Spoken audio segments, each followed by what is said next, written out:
Ladies and gentlemen, good morning.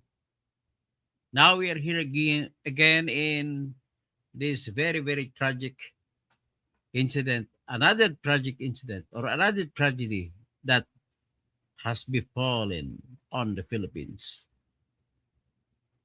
Talagang wala na tayong mas makuan. O sino pa yung magdedepensa diyan kay Bongbong Marcos? Mga puro mga walang kwentang ginagawa niya. Sabi nga ni Bishop Sescon ng Balanga, nung nagmimisa siya, nagwawali o nagsisermon sa Black Nazarene, bumaba na, halata na, tama na. Halata ka na, bibi, ayaw pa bumaba. Nakakahiya ka talaga.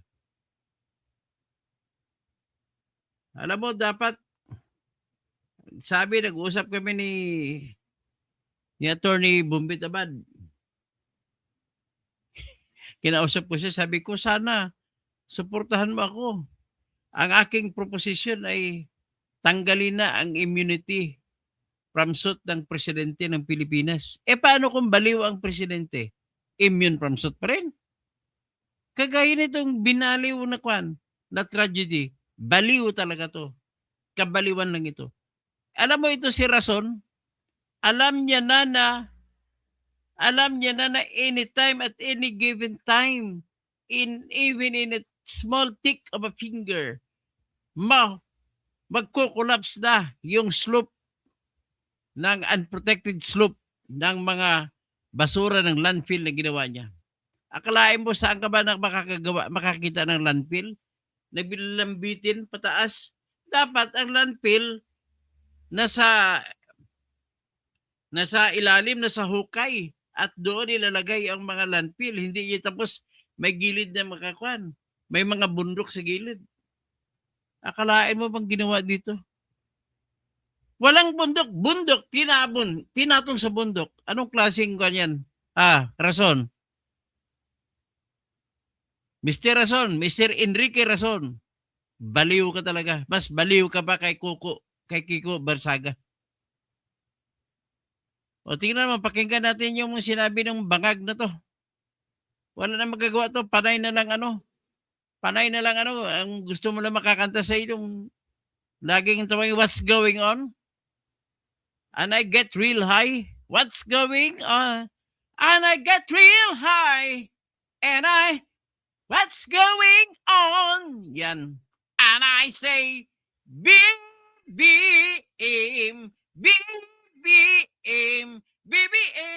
what's going on? Yan na lang ang paborito mo. Ibibigay na lang natin kay BBM yan. Magagalit na sa akin mga pro-BBM dito. At saka mga makadilaw na nagkumakampi kay BBM. At saka makaping na kumakampi kay BBM kagaya ni Ka-Insorik to. Continue. We offer our prayers for the souls. Before we start, let us take a moment of silence for the victims of the landfill incident in Barangay Binaliw, Cebu City, last January 08. A search and... Naka-trip ka tayo, naka-hit ka. Bakit barangay ang tawag? Barangaw tawag mo? Ano ka ba? Ulit. Again. Take two. Before we start, let us take a moment of silence for the victims of the landfill incident in Barangay Binaliw, Cebu City, last January 08. As search and rescue operations continue, we offer our prayers for the souls of the departed and strength to their grieving families. Please, a moment's silence. For mercy for all the victims, na sana hindi na maulit yan sa mga bangag na ito.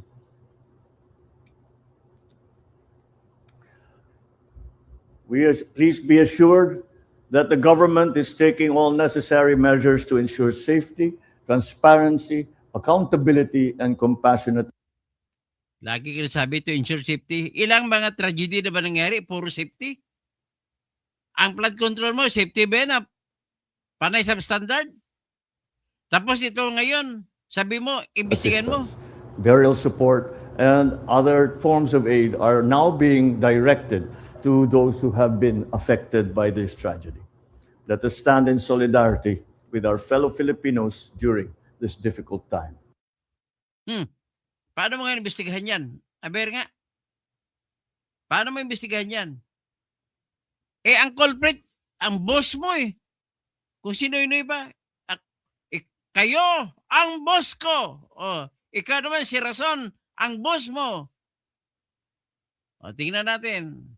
Ito po, si Rason, ang may-ari at nagpapatakbo ng Binaliw Landfill. Ang bayad ng Cebu City sa kanya kada taon ay 400 million para lang sa landfill na yan.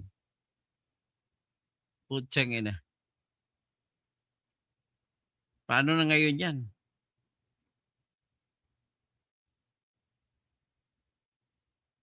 Ito, si Rason, Enrique Rason, na nagsampa ng kasong libel laban kay ultra-bilyonaryo, laban kay Kiko Barsaga. Ito yung tao na he belongs in another kind of institution, not Congress. Sabi niya. Sino sabi? Siya nasabi ni Enrique Rason kay Kiko Barsaga. Ikaw naman, you belong to where? Binaliw? Si Kiko baliw. Ikaw naman, binaliw. Grabe to So, yan po. BBM, paano mo imbestigahan yan? Sige nga, tell me how. Ito po ang kasalanan mo. Kung imbestigahan mo yan, ang kasong isasampa laban kay Enrique Rason ay multiple homicide. Sa ngayon, 32 ng patay. 32 homicide na. Okay. 32 na Cebuano pinatay mo. May mga pangarap pa nag-abroad, iba mga may asawa, mga anak na umiyak. Ito tingnan ninyo yung Tingnan ninyo yung pagkagawa ng landfill. Hindi ka ba magka-rebuilde diyan? Ito yung after, ito yung before, Tingnan mo. Walang protection sa sides, sa slopes. At kung walang protection, iba ang takbo, mahuhulog yan. Kunting basa lang ng ulan yan, hulog yung nakita niyo mga building sa baba? Yan ang tinabunan, ito na yun, Paano kasi? Patong na kayo ng patong ng basura dito. Dapat, dilagyan mo muna ng harang sa gilid parang rice terraces para hindi mahulog. At saka dito dapat sa gitna kayo naglagay o naghulog, Hindi doon sa gilid ng gilid. Dapat hindi nyo na pinataasan ito. Yung landfill dyan sa taas ng bundok, kundi mahuhulog lang yan. Walang protection. Hindi natural ang slope niya. Alam ng mga engineers nyo dyan na pag hindi natural na slope ng lupa, ay delikado talaga. Kahit yung lupa, yung natural slope ng lupa, 45 degrees. Ito, hindi ito pwede sa 45 degrees. Kailangan to mga 30 degrees lang. O di kaya mga 20 degrees lang. Ay, grabe. Pinagkikitaan mo yung Cebu City, tapos ganun ang gagawin mo sa Cebu? Rason? Pinatay mo mga Cebuano. Sa ngayon po, 32 na po ang patay. Mayroon pang ibang missing, mga 5. At gusto niyo makilala kung sino mga namatay? Ipakita ko sa inyo may mga missing pa habang sa nilabas itong litratong ito.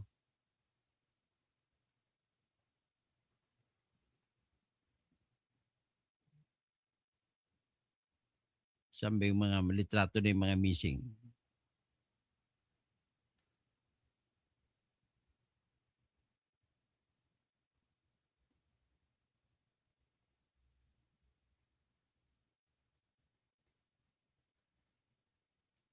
At dapat parusahan din dito si Parusahan din dito si Vince Dizon. Ito muna, ipakita natin si Vince Dizon. Siya nag-assure, siya nag-manage niyan. Mag-resign nga na Vince Dizon.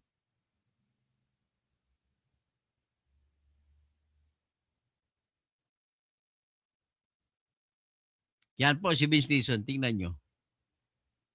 Oh. Ang sinabi dito, lalong uminit ang isyu sa Binaliw landfill collapse matapos lumabas ng operator nitong Prime Integrated Waste Solutions Incorporated ay pagmamayari ng bilyonaryong si Enrique Razon at iniugnay sa pamamahala sa ilalim ng DPWH Secretary Vince Dizon. Hanggang Enero 15, umabot na sa 32 na ngayon po patay at 14 na nawawala. Gumuho ang landfill noong Enero 8 na nagbaon ng mga manggagawa sa tuni-tuniladang basura at bakal. Ayon sa DNR, pangunahing sanhi ng trahedya ang sobrang taas ng landfill. Hanggang 30, sobrang taas, walang protection. Tuloy-tuloy na malakas na ulan at mahinang drainage, kaya agad pinasara ang pasilidad sa pamamagitan ng cease and desist order. Hanggang tuloy ang search and rescue, nakatutok ang publiko sa pananagutan ng PIWS at sa papel ni Vince Dizon, lalo't may naunang reklamo at babala na umanong binaliwala. Kasabay nito, lumala ang krisis sa basura ng Metro Cebu dahil sa pagsasara ng pangunahing tapunan. O yan, si ultra-bilyonaryo Enrique Razon at saka si Vince Dizon. Binaliw landfill tragedy, kumpanyang pagmamayari ni Enrique Razon. Minamanage ni DPWH Secretary Vince Dizon. Yan po ang nakikita ninyo. Ito, may pinalabas na artikulo yung Sunstar. So anyway, ang ating hanapin sa dito ngayon ay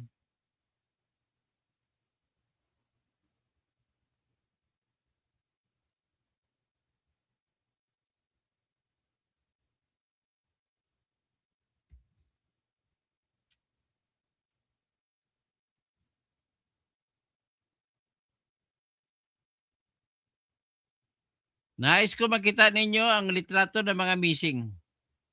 Ito po yung mga missing. Pakidasal na lang po sa kanila na yung iba matatagpo masana na buhay.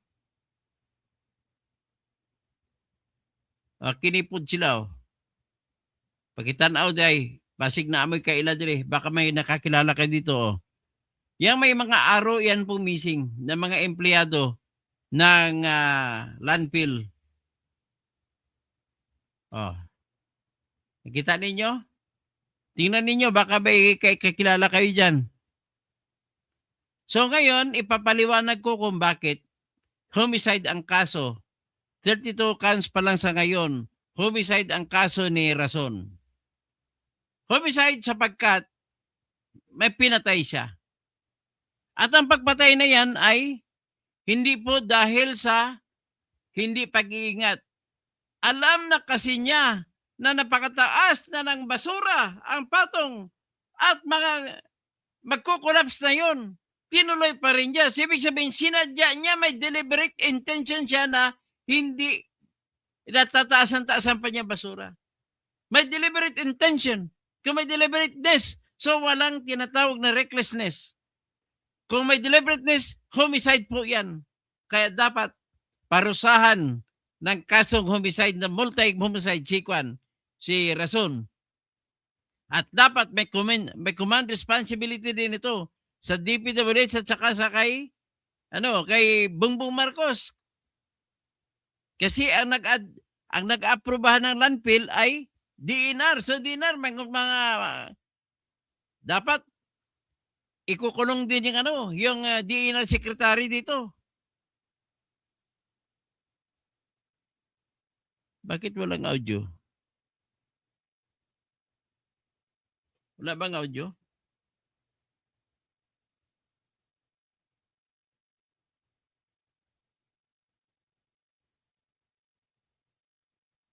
Hello? Hello, may audio ah.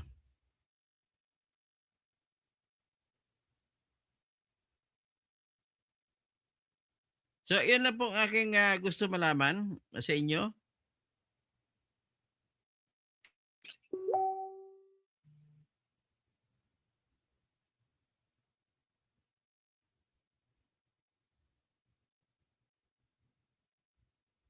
Okay, sandali lang ha.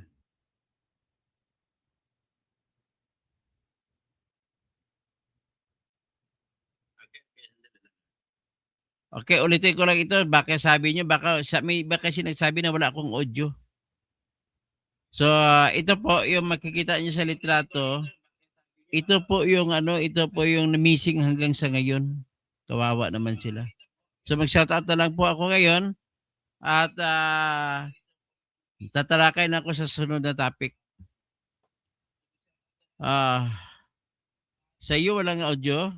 May audio sa aking kapatid. May audio sila, yung iba wala. May ibig sabihin pag wala pong audio, mahina pong internet, ibig ko sabihin.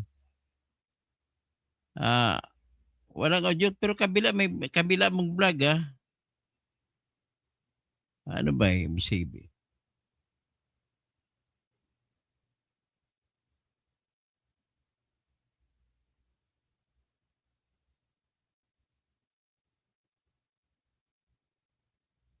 Tesiyan natin. Hello.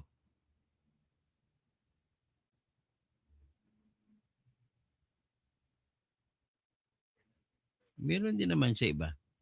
Hindi ko maintindihan kung bakit sa iba walang sounds. Pero sa iba, sa kabila mong vlog, wala dito, mayroon. Okay, anyway, I cannot understand it. So anyway, iyan lang naman ang gusto ko mangyari. Ipakita ko lang na, una, ang topic natin ay hindi pwede sasabihin ni Bongbong Marcos na ipaimbestiga niya kung sino ang mga may kasalanan. Ang problema po dito, ang pinaka number 1 na may kasalanan ay si Enrique Razon na kanyang boss.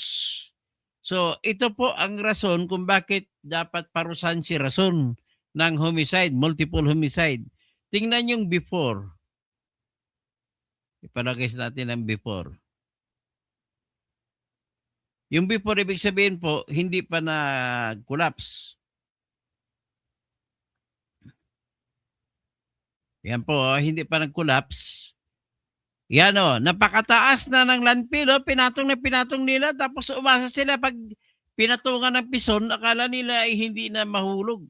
Dapat sa gilid, papunta doon sa baba, dapat may mga protection, parang sistema ng rice terraces ang ginawa sana nila. O di kaya, hindi nila pinatasan, hinulog nila ito sa kabila. Masyadong masyadong risk go to. Sino kayo makasalanan nito? Di si Enrique Razon. So, ina po ang aking habol dito. Ito po yung ultra-billionaire na nagsampa ng libel kay Kiko Barsaga na baliw ko na si Kiko. Siya naman binaliw. Binaliw ng Cebu. Ay, nako, si Razon talaga. Wala kang rason. Ayan. Ayan si Razon, na walang rason. Okay. So siguro sa ngayon, ipakita ko sa inyo kaya muna yung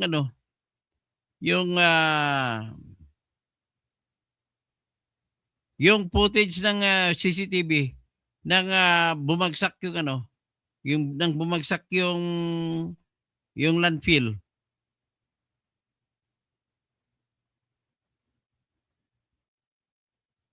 Ayan po, tingnan nyo.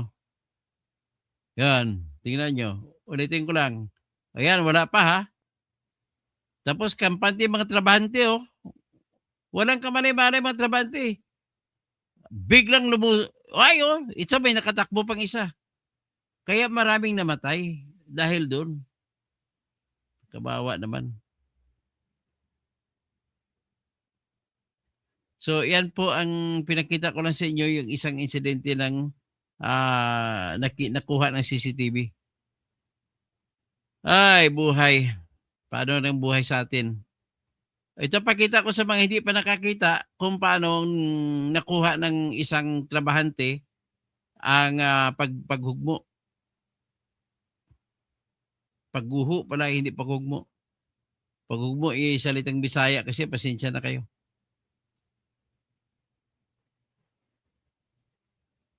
Yan. Awa na mo!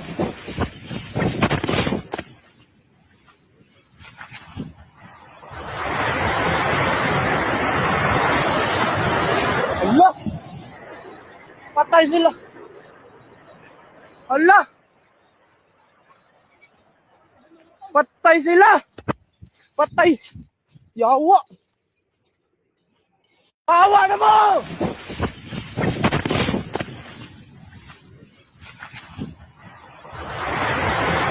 Nakita nyo na? Hala. Patay sila. Hala. Patay sila. Patay. Yawa. Awa na mo! Yan.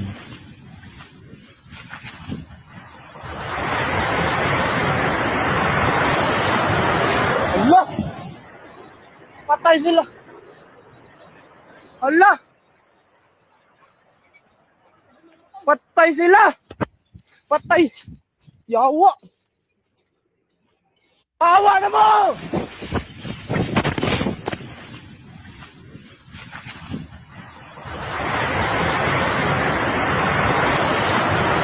Hala. Patay sila. Hala. Patay sila. Kaya Patay. ang hinihiling Yawa. namin, Blue Ribbon Committee. Imbestigahan mo na to, Blue Ribbon Committee. Ping Lacson, kasunod, isama mo na to sa investigasyon.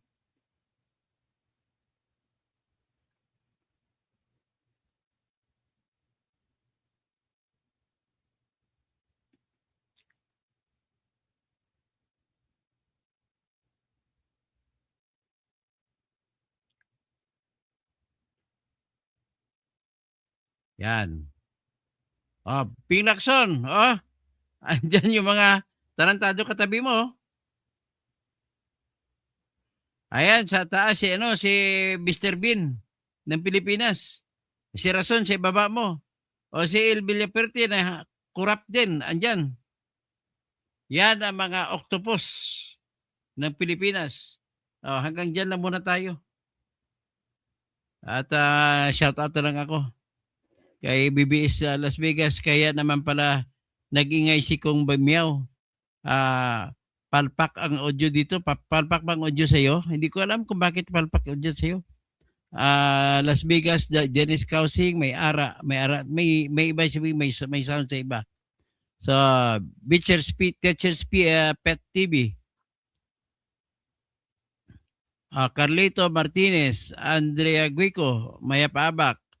So, paki-reply mo, mag-watch ka na lang ng reply BBS Las Vegas. Yung reply na lang bantayan po. Okay, Dennis Kausing, Tech Avenue, binenta na nga yung kaluluwa niya sa demonyo para makapunta sa palasyo. Ayun. Bernard Magtibay. Okay, Bernard, how are you? Looking at your boss and Okay, hanggang dito na lang po tayo at antayin niyo po, may bago pa kasunod akong vlog. May kasunod.